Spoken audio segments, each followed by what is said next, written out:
From one scary video to another.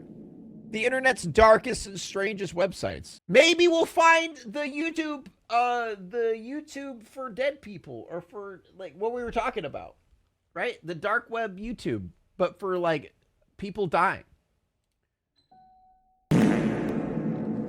Chat, I'm gonna shut it off. All right. It's just pigs' channels. All right, shut up. I know I have a lot of channels. Ever faced a choice so clear that it felt like the universe was giving you a nudge? Like when you're looking for something to watch and a Lazy Masquerade video pops up on your homepage. In business, we're always on the hunt for those no-brainer decisions. The ones that save us time, money, and stress. Wait, you too? Oh, stamps. Oh, okay. I thought it was gonna be, here's the code, chat. Stamps.com. Lazy Masquerade.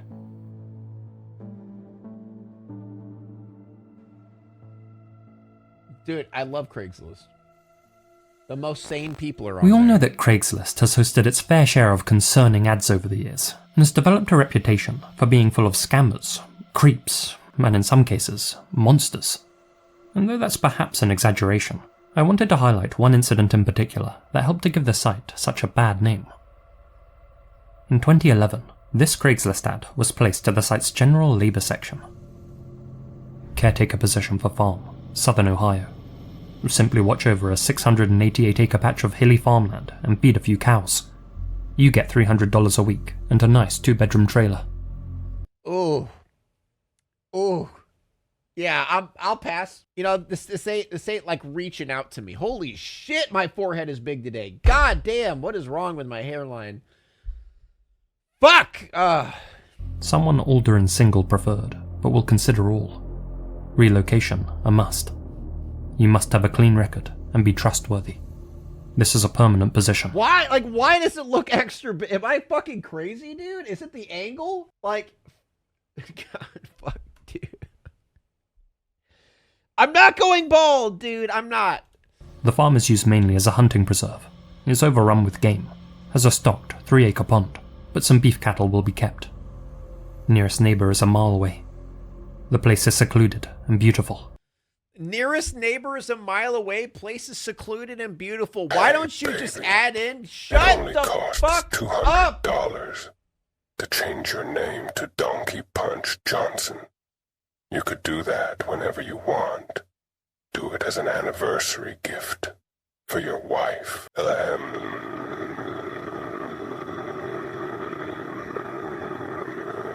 Alright, anyway. It'll be a real getaway for the right person. Job of a lifetime. If you are ready to relocate, please contact ASAP. This is literally the equivalent of saying we're totally secluded. You could scream and no one would be able to hear you. Will not stay open. Respondents to the listing were interviewed by an old, Hell's Angel-looking man called Richard Beasley and his 16-year-old nephew, Brogan Rafferty, a giant youth who stood at 6'5" and who barely said a word. 48-year-old Scott Davis was among the candidates considered for the position. He had replied to the ad on October 9th and had been invited to meet with the farmers over a meal. The job sounded like a great opportunity. Scott had been looking to relocate from South Carolina to be closer to his mother and sister in Ohio, and so, when he saw the ad, he packed his possessions into a trailer, hitched it to his pickup, and set off for greener pastures.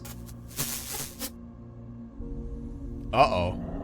After getting to know Do not like CCTV footage. Rich and Brogan over a long breakfast in Shoney's, Marietta, Scott hopped into the back of their white Buick LeSabre and rode 15 minutes with them to a secluded, wooded area near Akron, expecting to be shown the farm.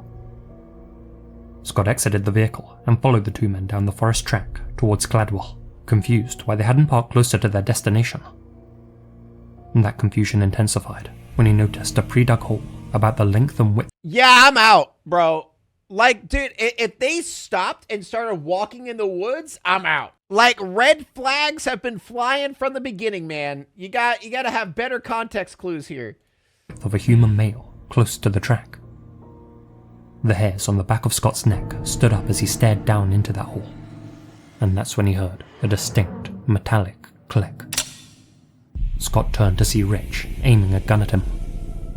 That click had been the sound of a .22 misfiring. I looked into his eyes, Oh, he misfired! recalled Scott, and all I saw was coal. They were black eyes. They were just black, like a shark feeding in water. In that moment, Scott managed to deflect the weapon away from his face as Rich pulled the trigger a second time. After that first pop went off, Scott made a break for it. Though, as he rushed into the tree line, he realized that he had actually been shot in the elbow. Blasts continued to ring out behind him as he fled, though the trees provided some cover. I ran until I couldn't run anymore, out of breath, Scott would later say. I didn't think I was going to make it. But though Scott had managed to put some distance between himself and his would-be killers, the two maniacs had chosen their location wisely. There was no cell coverage out in the sticks, and so, unable to summon help, Scott trekked through the dense woodland and hoped for the best.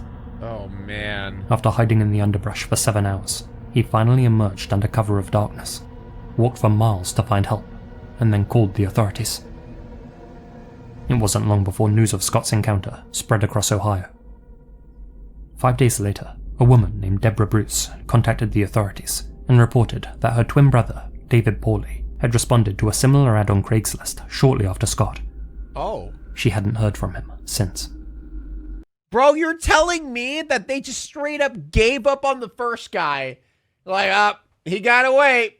Look, yeah, looks like we got another one. Let's just get him. Screw the guy. He'll probably, I don't know, he'll get away, die in the woods or something. Let's go get the other guy. Let's go kill him instead. Like, what the fuck, dude? That's not very Sigma of them. Dude, the brain rot humor is literally destroying me from the inside. Don't say it, chat. With that lead, investigators took cadaver dogs out to the area where Scott had been attacked. Sigma?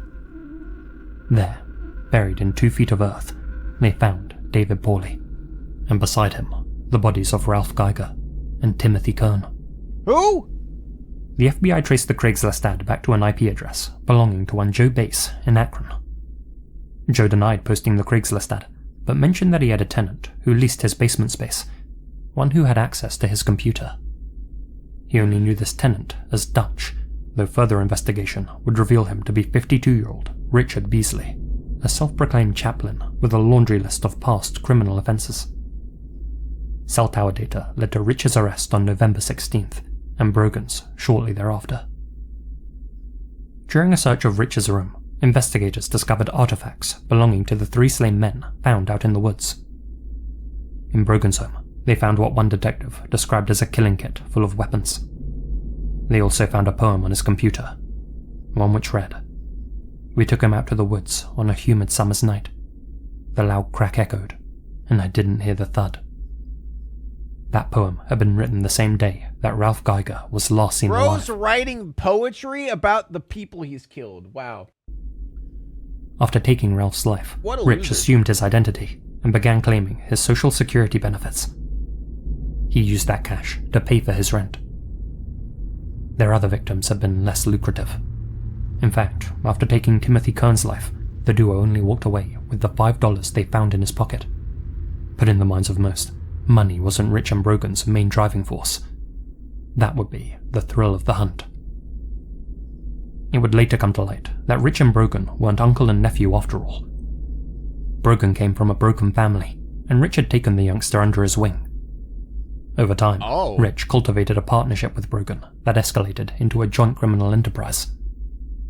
Together, they formed a sinister plan to lure in the vulnerable, end their lives, and steal their possessions. After receiving inquiries about their bogus Craigslist ad, the duo would meet with possible candidates, as they called them, to ensure they were the type of mark they were looking for. Unmarried, down on their luck, and aging.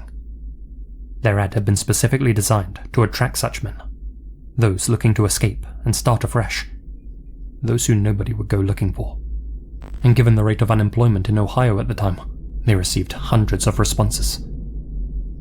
One candidate was Ron Sanson, who met with Rich and Brogan and described them as normal farmers who didn't seem suspicious in the slightest. He didn't get the job, Why does this obviously. look like AI? Presumably because of his experience working in the Navy. Before his trial, Brogan turned down a plea deal that would have allowed for parole during his middle age, choosing not to betray his so-called counselor, Rich. In court, Rich tried claiming that Ralph, Ew. Timothy, Scott, and David had all attacked him as he tried to show them the farm. Thank you, And they had Toxic all Fan. done so coincidentally in the same location. Why does his mouth look like it's not his mouth? Like it looks like a pencil. Like someone drew a mouth on someone without a mouth. What the fuck is that? Grumpy cat? Bro frowning like a frog?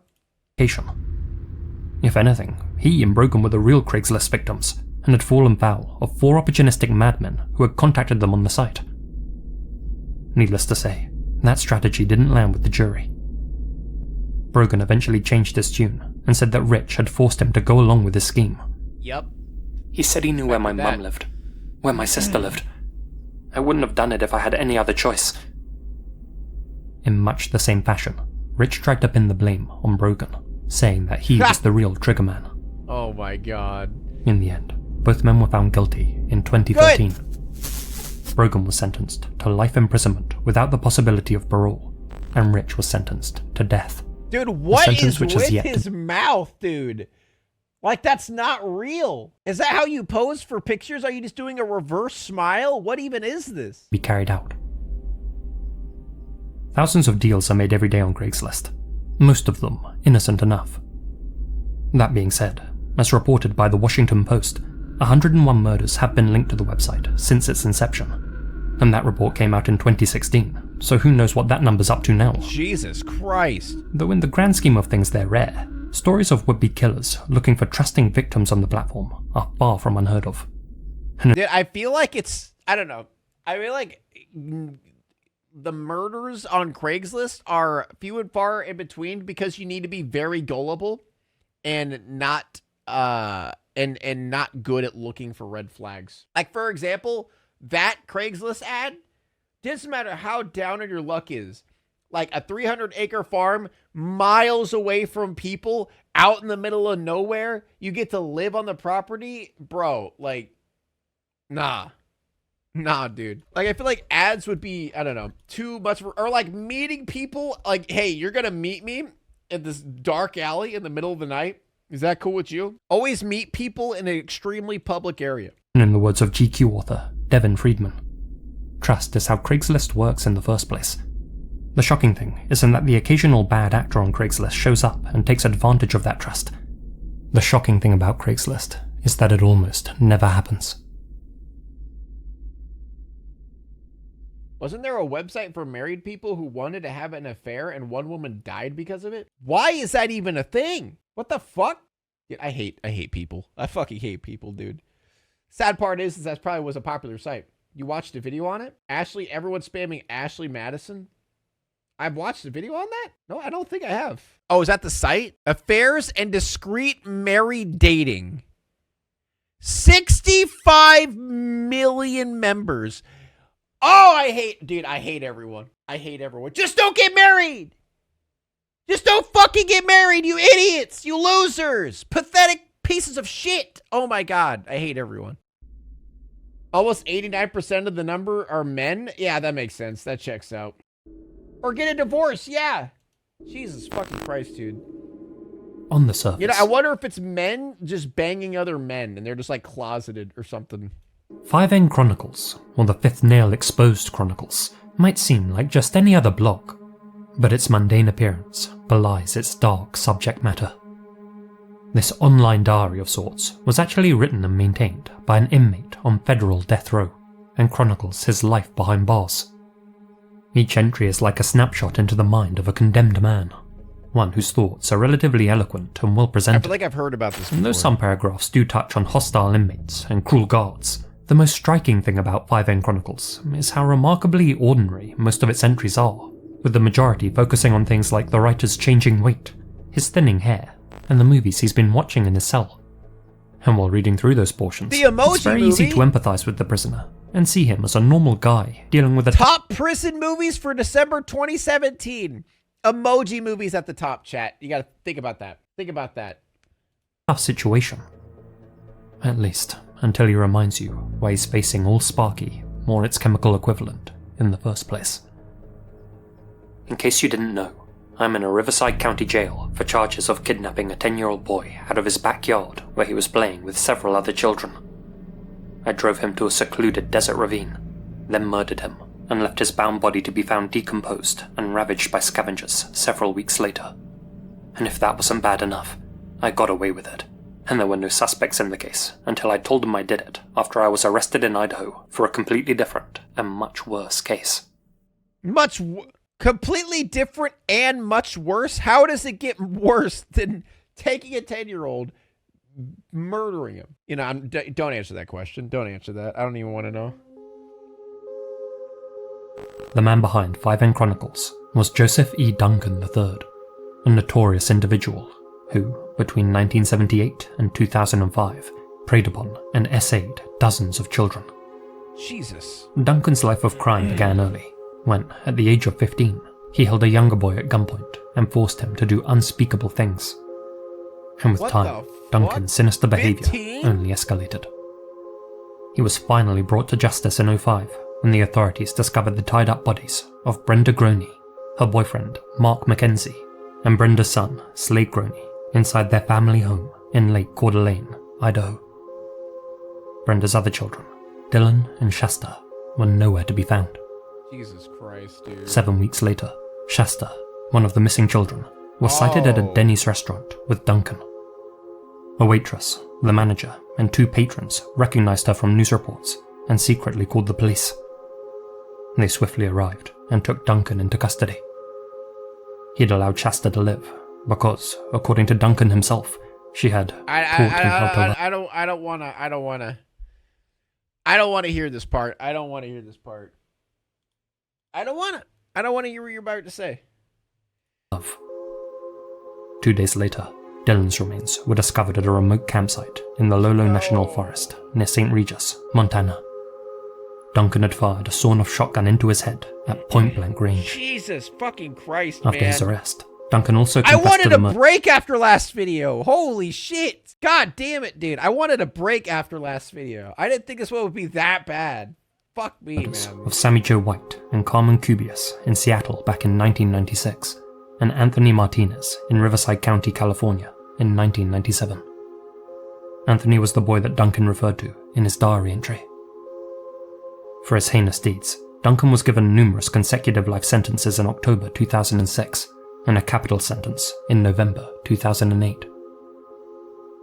Duncan first began keeping his Fifth Nail blog in 2005, shortly before he took the Groney McKenzie family's lives, but deleted it prior to his arrest. Now, bored out of his mind in solitary confinement, Duncan relaunched 5N Chronicles on Blogspot in 2010 and made semi-frequent updates to it. It's believed he did this by covertly sending letters to either friends or fans known only by their usernames, Fans? Silenced and Agent Cooper, who posted Fans. Don't you love that? Don't you love how there's fucking weirdos that just, like, are fans of serial killers? Gotta love them. Gotta love that. It's great. Duncan's updates to the site word for word on his behalf. These online diary entries date back to April 14th, 2010, where, in his first post titled, "I'm here, I have come," Duncan wrote, "I'm here, in jail, in California, facing death. And this is my worst nightmare come true. Good. It's the thing I feared more than anything for most of my adult life. Good. It was that fear that ultimately drove me here. But now, I'm not afraid anymore. I sleep, eat, read, and meditate on a narrow 22-inch concrete bunk. The mattress is 2 inches of foam padding wrapped in nylon-reinforced plastic. Should be less. It's 6 inches wider than the bunk and 10 inches shorter than me. There is no pillow, and one thin, dirty, and torn wool blanket. Good. It is uncomfortable. Good. But I don't mind. I didn't come here to sleep." Despite openly acknowledging his own guilt and peppering his 80 blog posts with casual asides detailing his atrocities, Duncan consistently rambled about how all of society was to blame for his twisted actions, and how the state was just as bad as him for giving him a capital sentence. What? "We have always wanted this to be no more than an honest and open exposition of Joseph Duncan's thoughts and experiences. A kind of glimpse into the mind of a human being that many call monster. The idea, the hope, has always been that by doing this, then perhaps those who Dude, this guy probably thinks he's like the Joker or something, man. This guy probably thinks he's like spitting facts about society. Society made me like this. Shut the fuck up, bitch. Already will find for themselves that we are them, and that the only monsters in this world are the ones we imagine and create for ourselves. You know, Scooby-Doo taught us that the real monsters are humans, so... But it's come to our attention that by iterating with singular first-person pronouns, we're inevitably giving the impression that this blog is about Joseph Duncan, when it's never been about him at all. His mind is no more than a psychological sponge that has soaked up the dross and drit Holy shit, this guy's a genius, dude. What? This guy probably thinks he's a goddamn, like, philosopher. A fucking genius right now. He probably thinks he's jotting down the most intelligent shit ever written down. exuded by all of us. I'm an intellectual! Has only ever endeavoured to squeeze the contents of this metaphorical sponge onto the page, and let the pattern that emerges be read like an ink blot, which says more about the person seeing it than it does about the one who has made the stain. So, from now on, we will speak only using plural pronouns as often as we can, in order to emphasize that this blog is not about one person. We'll also attempt to shift our focus more on expressing our thoughts in a more general form, so they can be seen as thoughts coming from a sponge that has been used to wipe society's arse, and not from the mind of some evil monster that we imagine. Dude, shut the fuck up! It's not an evil monster that we imagine! You are an evil monster! Oh my god! Dude, fuck this guy! Actually, fuck this guy! Literally, like, just kill him now!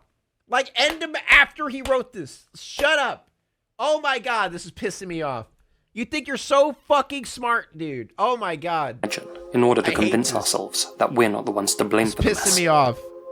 But prisons are the outhouses of the culture we live in, so we have no one but ourselves to blame for the offensive smell that wafts from within. Everyone has to shit, so no one is innocent. So take a good whiff, my friend, because it's both. What does bro think he's cooking right now, man? What does he think he's cooking? Where is he even going? You and I that are making the stench, not just me. Yes, it is you. The final blog entry was made on January 28th, oh, what 2021, a fucking loser. In which what a fucking loser. Yeah, don't get me wrong, society sucks, but bro's out here like saying like, I'm not a monster, I'm not the bad guy. Everyone else is because they made me a bad guy. I'm not the bad guy. It's all of our faults. That's why we're not going to talk about just me. We're going to talk about all of us. Duncan announced he had a tumor on his right temporal cortex. Good. I have 3 federal death sentences, in addition to life without parole sentences in at least 2 different states. Good. But it seems now that the universe has other plans for me. Exactly Die 2 months horribly. after that entry was posted to the platform, Duncan passed away in a BOP hospital in Tare Road. Good. 5nchronicles.blogspot.com has remained inactive ever since, but still exists as a sort of internet time capsule. One that makes for eerie reading. Okay, I thought that was, I'm not gonna lie, this was lame. Because like, bro think like this stupid dumbass loser. Dude, why does it always happen? Like these idiots who are like serial killers, and then they start like thinking they're fucking poets and philosophers and geniuses and stuff. Like fucking losers, man. Charles Manson syndrome, yeah. He typed like an anime villain. He probably thought he was an anime villain. He thinks he's Light Yagami right now. I'll show you who the real monster is. Just writing down. Just like some orchestral music is playing. And he's just laughing while writing it down. He's like he's doing an orchestra. Oh, you fools. I am not the monster. Society is. Fucking loser.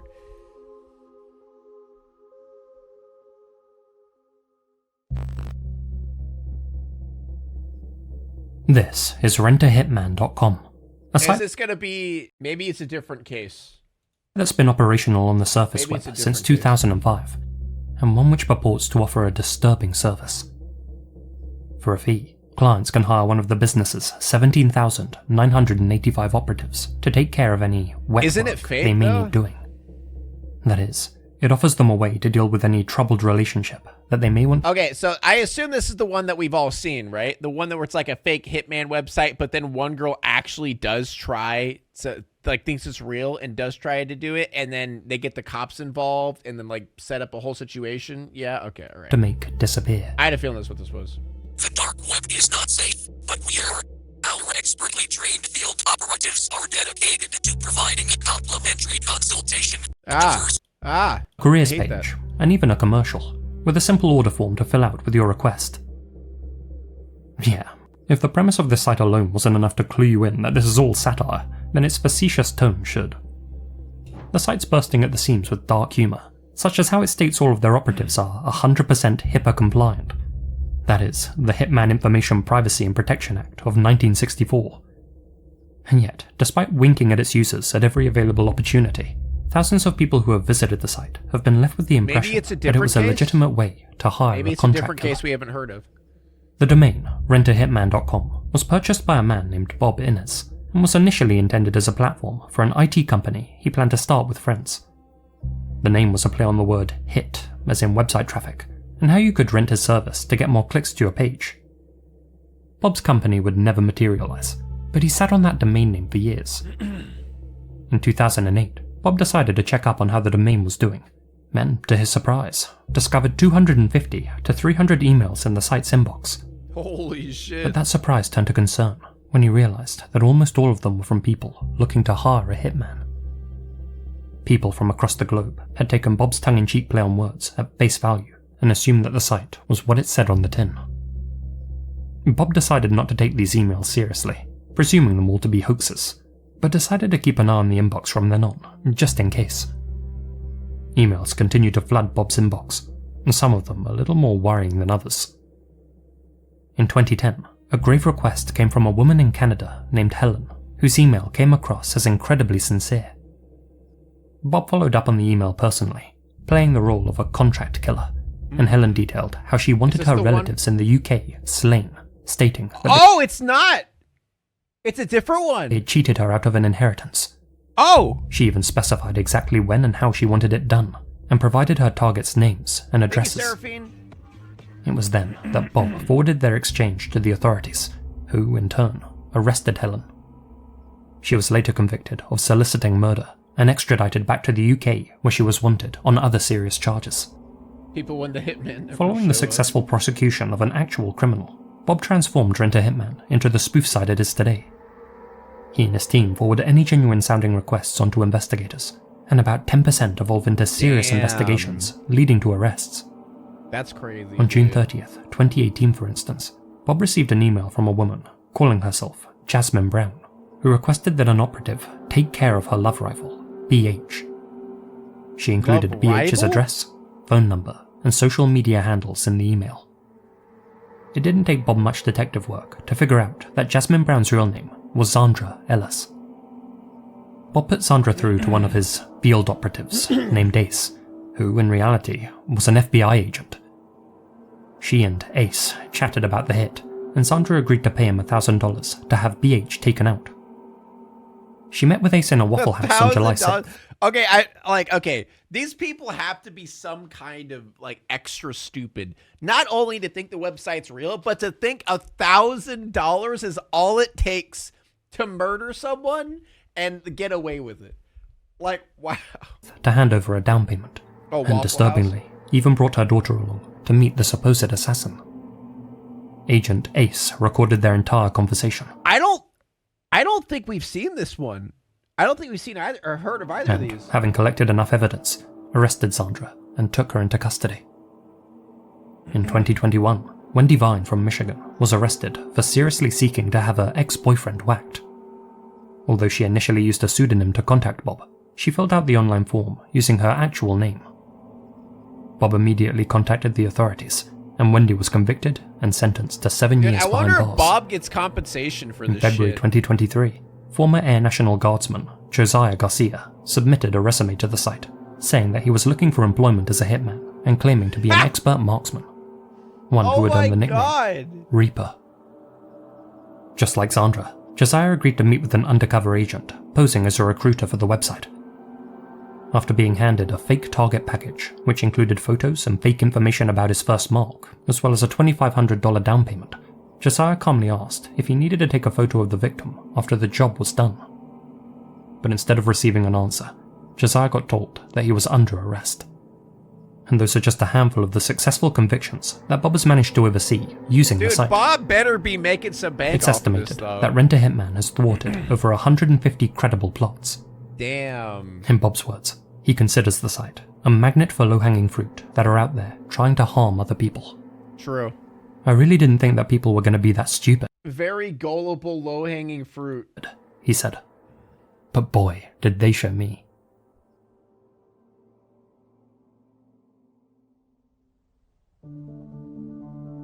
Yeah, I've never heard of those extra cases of the Hitman website. We've only heard of the one where they like made an entire sting operation to to like get the girl in trouble. Now it's time to walk away. I hope you enjoyed your stay. Did you laugh or cry or maybe subscribed? I'll thank you either way. You know I will miss you. I hope you return. Tell your friend or your mother to get me more views, please.